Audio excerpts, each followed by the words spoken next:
और आप सबको मुबारक हो कि आपने उस जमात को वोट दिया जिसने नज़रिए को फ़रोख्त नहीं किया, जिसने मिशन पर सौदेबाजी नहीं की, जिसने मफादात को मकसद पर तरजीह नहीं दी।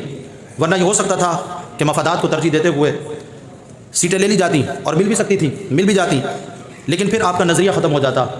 और आपका नज़रिया तो वही है जो अमीर मोहतरम ने दे दिया कि मर जाएंगे ज़ालिम की हिमायत न करेंगे, अहरार कभी तर्क रिवायत न करेंगे, न हम शेख न मुल्ला न मसाहिब न लीडर, जो ख़ुद नहीं करते वो हिदायत न करेंगे, तो मर जाएंगे ज़ालिम की हिमायत न करेंगे। तो यह है आपका नज़रिया, यह है आपकी सोच, यह है आपकी फ़िक्र। अब सूरत हाल जो साफ़ शफ़ाफ़ इलेक्शन हुए 8 फरवरी 2024 को, पाकिस्तान के सबसे ज़्यादा साफ़ शफ़ाफ़ इलेक्शन कब हुए? 8 फरवरी 2024 को। उसकी शफ़ाफ़ियत का आलम यह था कि ना जीतने वाला खुश है ना हारने वाला खुश है। जीतने वाला जीत कर परेशान है, हारने वाला हार कर परेशान है। ये तो हम और आप बैठे हैं जो नज़रिए पर बैठे हैं, और हम तो फैसला कर चुके हैं। ये 1 और 2 इलेक्शन हुए, हम तो उस कायद के मानने वाले जो फरमाता सितमगर इधर आ हुनर आजमाए, तू तीर आजमा हम जिगर आजमाए। तो ये जो तारीख़ का, पाकिस्तान की हिस्ट्री का शफ़ाफ़ तरीन इलेक्शन हुआ, उसकी चंद झलकियाँ आपने सोशल मीडिया पर देखी। कहीं ट्रक ड्राइवर्स को प्रिजाइडिंग ऑफिसर बनाया गया, साफ़ शफ़ाफ़ इलेक्शन। कहीं पर जनाब जो प्रिजाइडिंग ऑफिसर्स थे उनको धौंस और धमकी की बुनियाद पर रिज़ल्ट तब्दील करने के लिए कहा गया और रिज़ल्ट तब्दील करवाया गया। कहीं पर बैलेट बॉक्स उठाकर राह फरार इख्तियार की गई, कहीं बैलेट पेपर्स की बुकें अपने घर पर ले जाकर ठप्पे लगाकर बैलेट बॉक्स में डलवाया गया। तो इतना साफ़ शफ़ाफ़ इलेक्शन आपने शायद अपनी ज़िंदगी में कभी नहीं देखा होगा। अच्छा, 2018 में भी साफ़ शफ़ाफ़ था, लेकिन इससे ज़्यादा साफ़ शफ़ाफ़ नहीं था। उस वक्त भी धांधली का रोना सबने रोया, क्योंकि उमूमन ये होता है कि जो हार जाता है वो कहता धांधली हुई है, जो जीत जाता है वो कहता बहुत अच्छा इलेक्शन हुआ है। तो अभी जो जीत गया वो भी नतीजा छुपा रहा है।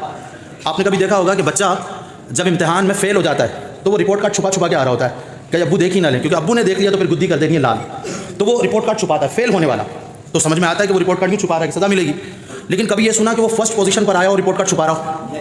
लेकिन ये इस साफ़ शफ़ाफ़ इलेक्शन में आपने देख लिया होगा कि जो जीत गए, कई दिन गुजर गए, कई घंटों गुजर गए, उन्होंने अपनी फतह का ऐलान ही नहीं किया, प्रेस कॉन्फ्रेंस ही नहीं की, फॉर्म 45 का नज़ारा ही किसी को नहीं करवाया। वो छुपाते फिर रहे हैं, मुँह ढाँप के रखना कि गुनाहगार बहुत हो, मैयत को मेरी देखने आए तो जब क्या। वो अकबर इलाहाबादी ने कहा था ना कि पानी पीना पड़ा है पाइप का, हर्फ पढ़ना पड़ा है टाइप का, रकीबों ने रपट लिखवाई है जा के थाने में कि अकबर नाम लेता है खुदा का इस ज़माने में। तो उन्होंने इस तरह के अशार कहकर कौम को बेदार किया। तो वही कोई मिली जुली सूरत हाल इस साफ़ शफ़ाफ़ इलेक्शन में आपको नज़र आई। तो वो जो जीतने वाला है वो भी रिपोर्ट कार्ड छुपा रहा है, फॉर्म 45 छुपा रहा है कि कहीं कोई देख ही ना ले, क्योंकि फॉर्म 45 में नतीजा कुछ और है, और जो ऊपर उनके प्रिंसिपल बैठे हैं, जो उनके हेड मास्टर बैठे हैं, उन्होंने नतीजा कुछ और ही बनाकर दे दिया है। उन्होंने कहा ये कैलकुलेट बाद में करना, ये लो नतीजा आप पास होगा, चलो जाओ ठीक। तो खैरात में सीटें मिल गई, भिखारी भीख में सीटें लेकर आ गए, लेकिन ज़ाहिर के हज़म नहीं हो रही। यही वजह है कि बड़ी बड़ी पार्टियों के सरबराहान मुस्ताफ़ी हो रहे हैं। जमात इस्लामी के अमीर सिराजुल हक ने इस्तीफ़ा दे दिया, एक भी सीट उनको नहीं मिली, धाड़े मार मार के रो भी रहे हैं वो, क्योंकि वो भी इस पर हैरान है कि इतना साफ़ शफ़ाफ़ इलेक्शन हो गया कि हमें भी साफ़ कर दिया।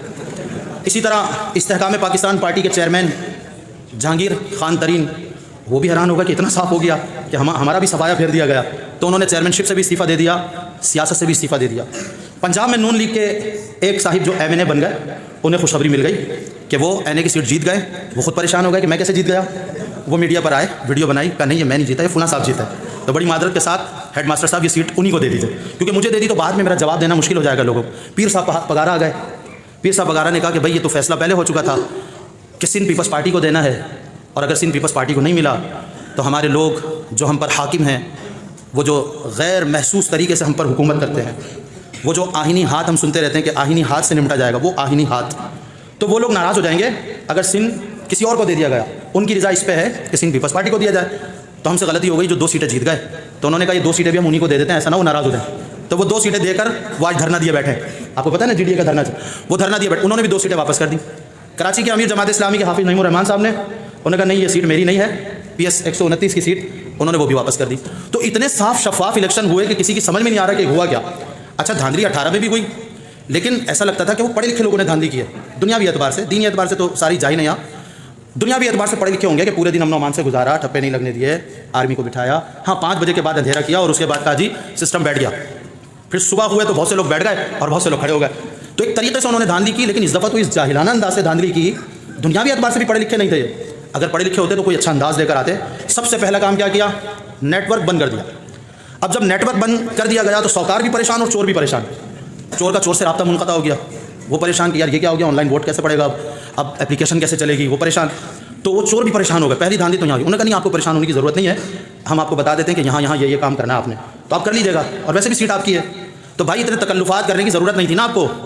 ये कौम जिसके अक्सर अफराद गुरबत की सतह से नीचे ज़िंदगी गुजार रहे हैं, उनका आपने अरबों रुपया बर्बाद कर दिया इलेक्शन के नाम पर। तो इलेक्शन तो हुआ ही नहीं कि हुआ इलेक्शन, सिलेक्शन हुआ है। तो यही सिलेक्शन करना था, तो अरबों रुपया कौम का बर्बाद कर दिया। पेट्रोल महंगा करोगे, अब बिजली महंगी करोगे, अब वो सारा इसी कौम का खून निचोड़ोगे। तो आपको ये ज़ेब ही नहीं देता था। आप माई बाप बने हुए हैं, आप कहते जी कल वज़ीर आज़म फलां साहब होंगे, सदर फलां साहब होंगे, MNA ये 10 अफराद होंगे, MP ये 20 अफराद होंगे। कौम ने ये भी मान लिया, वो भी मान लेते कि नहीं, वो भी मान लेते। गुंडागर्दी आपकी है, बदमाशी आपकी है, असले आपके पास है, सारा साजो सामान आपके पास है, कौम के पास तो तस्लीम करने के सिवा कोई चारा ही नहीं था। तो आपने खुद ही ऐलान कर देना था, तकल्लुफ़ की ज़रूरत ही नहीं थी इलेक्शन करवाने की। और आइंदा भी ये करना हो तो मुखलिसाना मशवरा यही है कि इलेक्शन न करवाएं, आप ऐलान कर दें जी नवाज़ शरीफ को वज़ीर आज़म बना रहे। अच्छा, उसको वज़ीर आज़म बनाने के लिए लाए, वो भी परेशान, वो खुद परेशान, वो कह रहे हैं यार तुम बन जाओ वज़ीर आज़म। वो कह रहे जैसे नहीं किसी के पास अचानक से ख़जाना आ जाए और उसको डर हो के पता ही ना चल जाए कि इसकी मिल्क खाई है, तो वो कहता भाई मैं नहीं रखता, तू रख। दूसरा कहता नहीं यार तुम रख लो, तीसरा कहता नहीं यार तुम रख लो। तो वो आपस में एक दूसरे को सीट देने पर मुसिर गए कि आप ले लो, आप ले लो, आप ले लो। लेकिन वो मर्द मुजाहिद नज़र आता नहीं मुझको, हो जिसकी रगो पै में फ़कत मस्ती किरदार। वो मस्ती किरदार वाला आदमी नहीं है जो ले ले। तो सब एक दूसरे पर अपना बोझ डाल रहे हैं।